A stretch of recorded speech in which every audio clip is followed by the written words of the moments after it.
Familja Meçani në zonën e Nishtullës në Durrës po jeton e ngujuar në banesë prej disa ditësh, pas një dhune brutale të ushtruar nga disa persona. Kryefamiljari Fatmir Meçani, 55 vjeç, tregon se u dhunua sapo kishte shkuar në dyqanin pranë lagjes. Ndërkohë, bashortja e tij rrëfen se teksa po dërgonte Fatmirin drejt spitalit me makinë, u dhunuan sërish nga të njëjtët persona. Pas denoncimit të rastit, familjarët pretendojnë se autorët kanë shkuar të armatosur drejt banesës së tyre. Në cepin e rrugës, në këtë rrugicë tu, në gjujtën dyre, pas i loj muhabeti, pas i loj sjarë. Mu më goditën mrena makinë tu e që në spitale dhe në komisaria. Na kanë bo prit, erdhën këtu pastaj, kanë shti me armë. U trema shumë në makinë dhe jam dëmtuar, duke gjujtur, duke qelluar me sende qa kanë pas në përdor. Ata shprehen të friksuar për jetën e tyre dhe kërkojnë mbrojtje nga shteti. Antarët e familjes Meçani akuzojnë se pavarësisht denoncimeve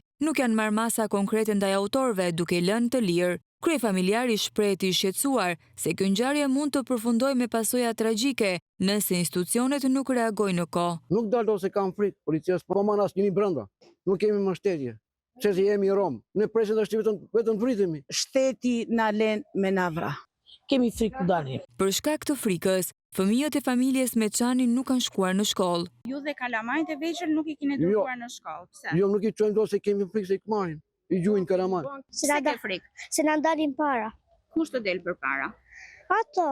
Familja Meçani thotë se është dhunuar edhe më parë nga njëjti grup personash, ndërsa ndihen të rrezikuar për jetën. Autorët vijojnë të jenë të lirë. Policia e Durrësit ka proceduar penalisht një prej tyre për veprat penale, plagosje lehtë me dashje dhe shkatrim prone, ndërsa 2 persona të tjerë janë shpallur në kërkim.